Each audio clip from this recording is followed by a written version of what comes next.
Hola a todos.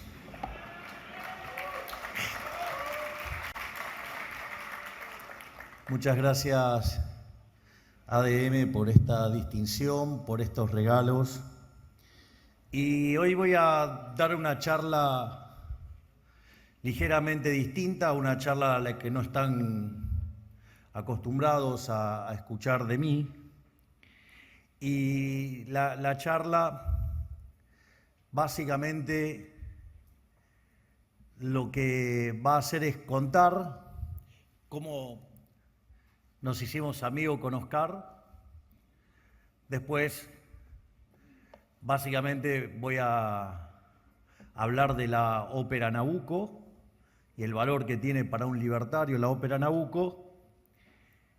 Y después voy a hablar de uno de los tres seres más imponentes y maravillosos que pisaron esta tierra, que ha sido Moisés.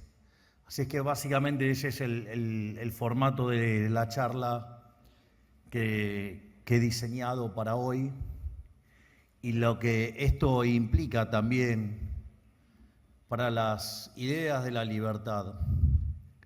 La única reflexión que voy a hacer en términos de economía estrictamente es la que voy a hacer ahora, y es que básicamente el crecimiento económico depende de las instituciones. El eje central son las instituciones, porque esas instituciones lo que están plasmando es el entramado y las bases morales de una sociedad. Por lo tanto, cuando una sociedad abraza valores como la envidia, el odio, el resentimiento, el trato desigual frente a la ley o hasta el asesinato, que es lo que hace el socialismo, termina en una catástrofe. Siempre, inexorablemente, porque va contra la naturaleza humana y va contra lo mejor de la naturaleza humana. Pero por otro lado, cuando abraza las ideas de la libertad, se prospera, porque el liberalismo es el respeto irrestricto del proyecto de vida del prójimo, basado en el principio de no agresión y en defensa del derecho a la vida, a la libertad y a la propiedad. Y cuando ustedes abrazan esos valores, solamente se puede ser exitoso sirviendo al prójimo con bienes de mejor calidad a un mejor precio, es decir, aquellos que son exitosos en realidad son benefactores sociales. Por lo tanto, es fundamental el conjunto de valores que abraza una sociedad. Por eso ustedes, si han tenido la oportunidad de escuchar algunos de mis discursos internacionales, hago siempre la reflexión de abrazar los valores de Occidente, digamos, los valores que lograron la mayor hazaña civilizatoria que se pueda tener idea, y que justamente la base de esos valores, digamos, es Israel. Por eso, digamos, también el formato de mi política internacional, porque si no entendemos la lucha civilizatoria que se está dando, no entendemos lo que está pasando en el resto del mundo y no sabemos a lo que nos estamos conduciendo. Por algo, digamos, el marxismo cultural y la izquierda se asocian con el terrorismo y ataca justamente a nuestra base civilizatoria, porque es la forma de destruir los valores de Occidente. En ese sentido, cuando yo, digamos, era en mi otra vida, digamos, cuando era un economista serio, solía dar reportajes, y un día me hizo una nota Oscar, y en una de las veces que fuimos nos pusimos a hablar de ópera. Y una de las cosas que me propuso Oscar fue que fuera una vez por semana a su programa a hablar de ópera. Entonces yo elegía una ópera, elegíamos 3 áreas y hablaba de esa ópera y hablaba básicamente, digamos, de la historia de esa ópera y básicamente los valores que transmitía y todo. Y en ese sentido, la ópera más emblemática, la ópera que a mí más me marcó, por un hecho absolutamente casual, porque, digamos, de vuelta, el orden espontáneo juega, y por una cuestión azarosa, un amigo hizo su cumpleaños en una trattoria lírica, se llama Positano, la trattoria, y de repente se apagan las luces y entran un montón de personas con capas, máscaras y demás, y empiezan a hacer el vapenciero. Y entonces quedé muy impactado, y la primera ópera que escuché en mi vida fue Nabucco.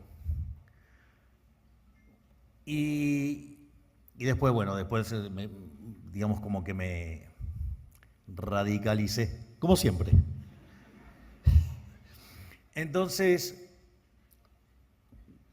para mí Nabucco es una ópera mucho más importante que haber sido la primera ópera que escuché. Y por eso, al margen de la belleza de la ópera, digamos desde lo estético, desde lo musical, desde el plano que quieran, me parece que es muy interesante conocer la historia que está detrás de esa ópera y lo que implica en términos de la libertad. La ópera Nabucco, que fue escrita por el maestro Giuseppe Verdi, es la tercera ópera de Verdi. Verdi era un joven maestro que hace una primera ópera en La Scala y resulta un éxito rotundo. Y hace una segunda ópera y entre una cosa y la otra, con la mujer del dueño de La Scala, bueno, pasaron cosas. Pero bueno, el señor Verdi estaba casado. Mientras que está componiendo su segunda ópera, muere su hijo y muere su mujer. Evidentemente, en ese contexto, Verdi, la ópera claramente no fue una de sus mejores obras, y la ópera se convierte en un verdadero fracaso. Como consecuencia de ello, Verdi se queda diezmado de ingresos por lo que había gastado en la atención de su mujer y de su hijo, y entonces estaba muy mal económicamente, a punto tal que vendía su ropa para poder comer. Estaba en una situación absolutamente extrema. Y un día, viajando en el carruaje, el dueño de La Scala y su mujer, se acerca un escritor y le da el libreto de Nabucco. Y entonces la mujer le dice a su pareja que insistentemente que la ópera se la diera al joven maestro Verdi. Y el señor, luego de la pérdida que había tenido con la segunda ópera de Verdi, no lo quería ver a Verdi ni en foto. Pero bueno, digamos, la mujer, parece que tenía gran poder de convicción y la ópera efectivamente se la dieron a Verdi. La ópera Nabucco, básicamente, en el fondo es una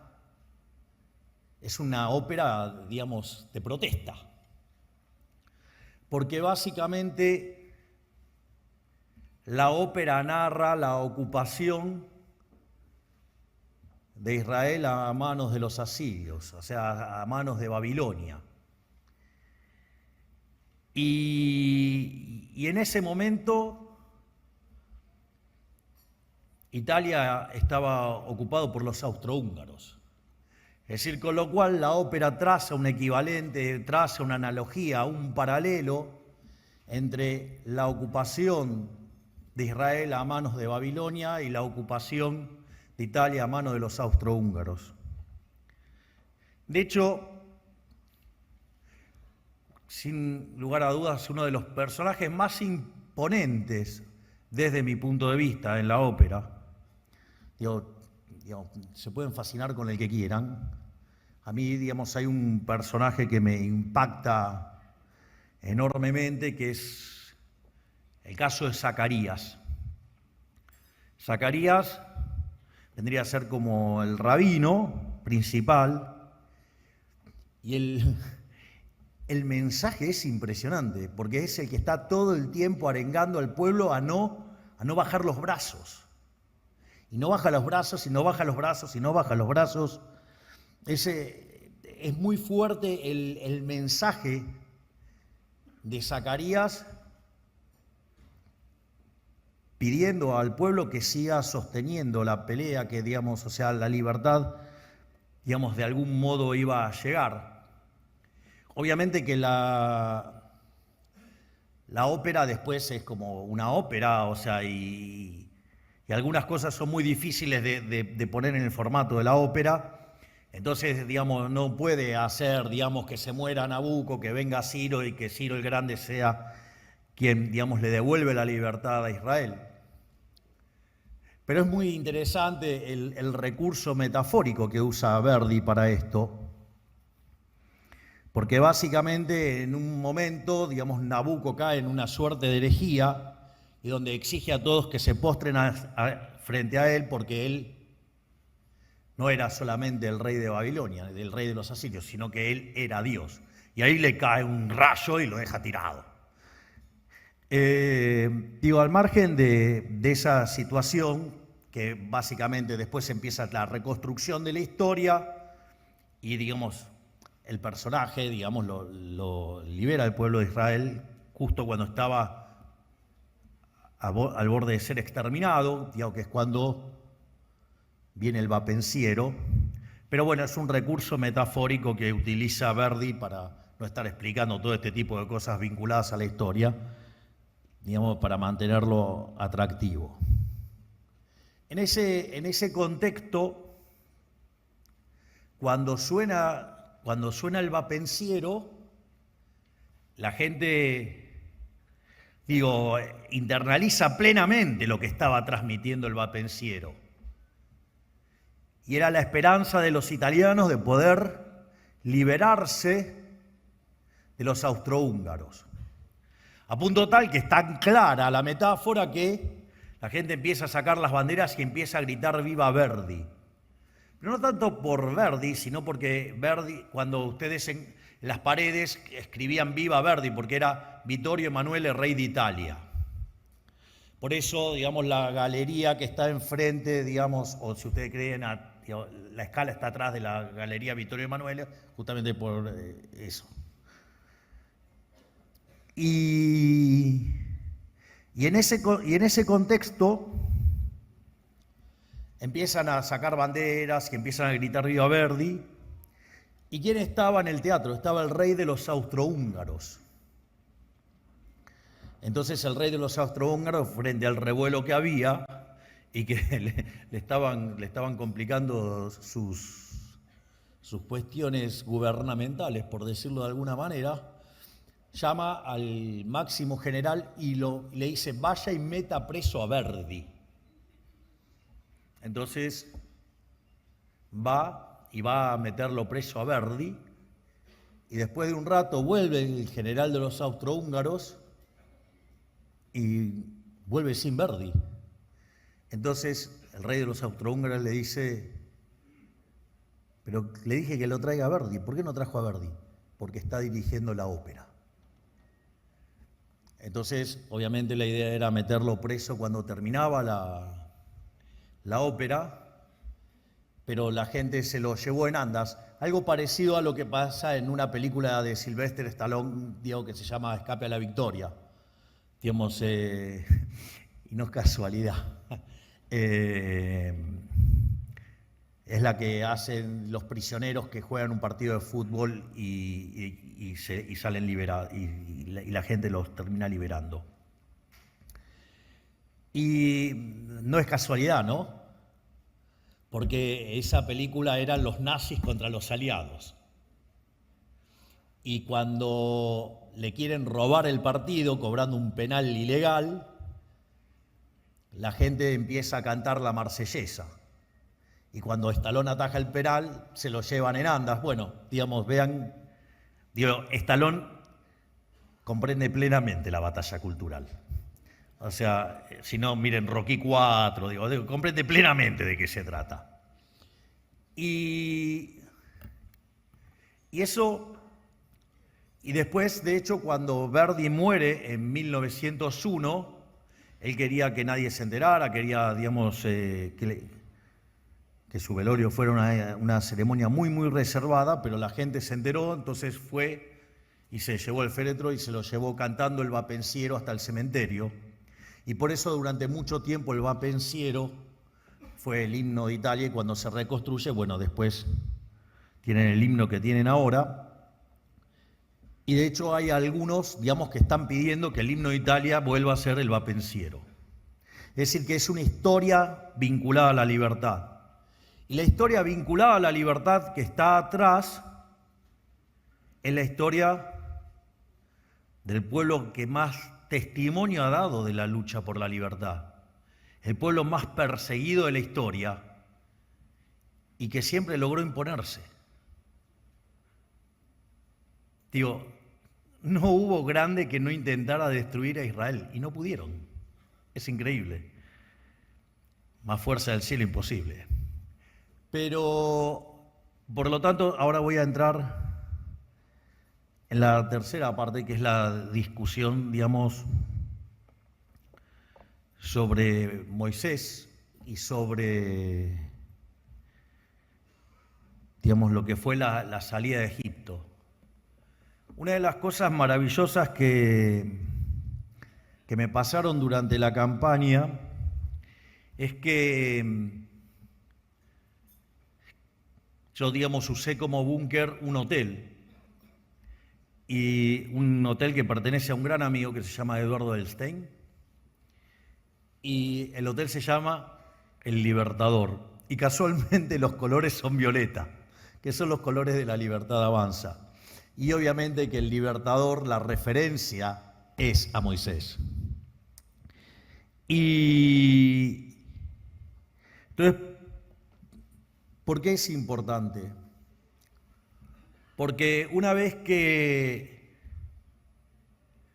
Moisés recibe, digamos, el mandato de Hashem, del Creador, para liberar a su pueblo,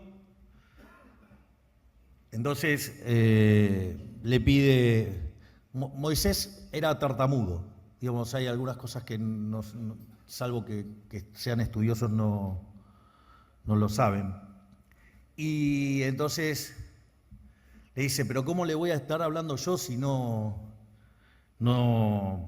digo, tengo problemas para hablar mismo? Entonces le dijo, bueno, anda con tu hermano, o sea, anda con Aarón. Y es muy interesante porque cuando Moisés junto a Aarón se paran frente al faraón, es muy interesante porque todos los que lo habían acompañado, ¿saben qué pasó? Se fueron todos. Lo dejaron a Moisés y a Aarón solos con el faraón. Y ahí Moisés le dice al faraón que libere a su pueblo. Es como que venga alguien con su hermano, va ahí y se para frente a lo que sería la suma de China, Estados Unidos y Rusia y le diga, ¿me liberás? Porque digo, mi pueblo merece ser libre. Y obviamente que el faraón no accedió. Entonces ahí fueron cayendo las distintas plagas sobre Egipto, a punto tal que en un momento, digamos, después de la plaga que se lleva a los primogénitos, el faraón cede y deja que se vaya. Ahí también hay algo muy interesante, porque para tener idea de lo difícil que es pelear por las ideas de la libertad, todos creen que salió todo el pueblo hebreo de Egipto, y eso es falso. En la Torá consta que solamente 1 de cada 5 salieron. Es decir, solamente el 20% de los hebreos dejaron Egipto. Es decir, prefirieron el pescado gratis. Por eso hay una frase maravillosa de Milton Friedman que está en una pared en Chicago. Friedman, que era judío polaco, que dice: no hay tal cosa como un almuerzo gratis, porque el almuerzo gratis era el pescado gratis era la esclavitud en Egipto. O sea, ustedes tenían pescado gratis, pero a cambio de eso pierden la libertad. Es decir, no hay nada que sea gratis. Cada vez que el Estado dice que les va a regalar algo, les está quitando libertad. Por eso yo soy anarcocapitalista, porque odio el Estado, porque el Estado es una asociación criminal, violenta, que vive de una fuente coactiva de ingresos, que son los impuestos. De hecho, ¿qué es la esclavitud? Un impuesto del 100%, que no es muy distinto de lo que es el comunismo. Entonces, en ese contexto, el pueblo hebreo sale de Egipto, y acá también hay otra lección muy importante para asimilar. Yo recuerdo que estaba dando una conferencia en el Yao Yao, y justo la parashá de esa semana era sobre el cruce del Mar Rojo. Entonces, muchos tienen la idea de que el cruce del Mar Rojo era algo, digamos, que Moisés agarró, golpeó el báculo y se abrió. Bueno, no fue así. En realidad, tiene varias partes ese evento. Una es que golpeó 72 veces el báculo, porque son los 72 nombres del Creador. Es un ritual judío, digamos, que básicamente se nombran los 72 nombres del Creador. Y la gente no cruzaba, y entonces Moisés le decía al uno: che, abrí el agua. Y el otro dice: no, que tengan fe, que crucen.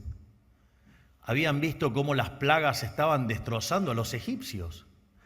Digamos, cuando estaban acorralados contra el mar, digamos, cayeron bolas de fuego y los egipcios no podían avanzar. Entonces les decía que avancen, que tengan fe. Sin embargo, pedían que se abriera el agua, digamos, o sea, no tenían fe. A pesar de todo lo que habían visto, no tenían fe. Y entonces Nachshon, el príncipe heredero, empieza a meterse adentro del mar. Y cuando ya tenía el agua hasta acá, ¿sí? Y del otro lado venían los egipcios a hacer una carnicería, tenía que elegir o volver y ser parte de la carnicería que traían los egipcios, por decirlo de alguna manera, o arriesgarse y tratar de cruzar. Y cuando Nachshon da el paso para adelante, porque va a arriesgarse, porque va a luchar por la libertad, en ese momento es cuando se abre el agua. Es decir, ganar, digamos, la libertad no viene de regalo, hay que ganarla y hay que arriesgar. Es decir, la libertad no está regalada, hay que ir y pelearla, hay que ir a buscarla. Y es así que se abre el Mar Rojo y pasan. Y cuando termina de pasar, con todos los egipcios adentro, se cierra y le genera un buraco a los egipcios enormes. Ahora, ¿terminó ahí la cuestión? No.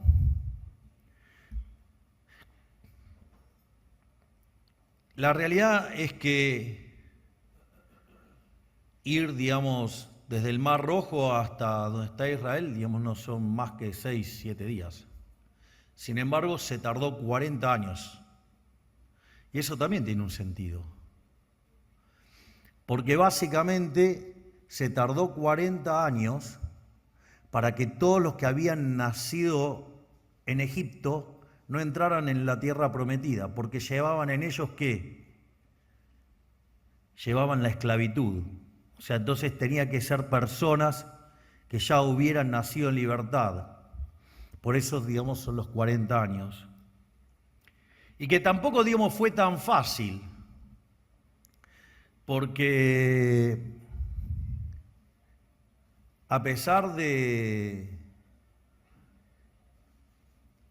todo lo que había ocurrido, o sea, Moisés no estaba libre de críticas. Es decir, a pesar de todo lo que habían vivido, digo, o sea, había críticas a Moisés. Y entonces, por ejemplo, si Moisés se levantaba temprano, decían que estaba peleado con Séfora, con su mujer. Si se levantaba tarde, decían que estaba haraganeando. Y si se levantaba en punto, decía que se levantaba en punto porque no tenía nada que hacer. Así es que, digamos, cuando dicen que yo no acepto la crítica, no es que no acepto la crítica. ¿Cómo no voy a aceptar las críticas? Si criticaban a Moisés, o sea, a mí me valen todas las de la ley. Lo único que pido es que cuando me critiquen lo hagan con la verdad, no con la mentira. Y no solo eso, no solo que fue duramente criticado, sino que además tuvo que enfrentar rebeliones, que es como lo que ocurrió con Coraj. O sea, básicamente una de las cosas que ocurre en un momento, uno de los generales, digamos, se rebela contra Moisés, le dice, ¿por qué, digamos, sos vos el que tenés el poder? O sea, ¿por qué Dios no tiene otro? Entonces, dice, bueno, ok, digamos, mañana esto lo hablamos, y entonces se organizan toda una revuelta para desplazarlo a Moisés. Y cuando eso ocurre, al otro día se abre la tierra y se los traga, digamos, la tierra, y desde la tierra gritaban, Moisés tenía razón, se cierra y sigue el camino. Por lo tanto, lo interesante de haber hecho esto y contado esto es el valor de la libertad, contarles lo importante de los valores de Occidente, porque los valores de Occidente son los valores de la libertad, y que si nosotros abrazamos esos valores, que son los del capitalismo de libre empresa, vamos a prosperar, vamos a poder tener un futuro maravilloso. No solo eso, también entender que aun cuando ocurran cosas milagrosas, va a haber una parte que no quiere, que tiene miedo. O sea, digo, la libertad, digamos, implica también un acto de coraje. Y que además ese camino tampoco es un camino, digamos, llano, porque van a ser criticados y también van a ser traicionados. Pero lo más importante es, como dice Sylvester Stallone, lo más importante es en la vida seguir avanzando a pesar de los golpes que a uno le tiran. Porque yo lo decía ayer en una charla de liderazgo, miren, es mucho mejor llorar porque lo intentaron y fracasaron que arrepentirse por no haberlo intentado. Por lo tanto, frente a todas las adversidades, peleemos por las ideas de la libertad, porque si no lo hacemos lo vamos a lamentar. Si sale mal, por lo menos lo intentamos, pero si sale bien, vamos a dejar un mundo muchísimo mejor. Muchísimas gracias y ¡viva la libertad, carajo! La palabra del presidente de la República Argentina, doctor Javier Milei.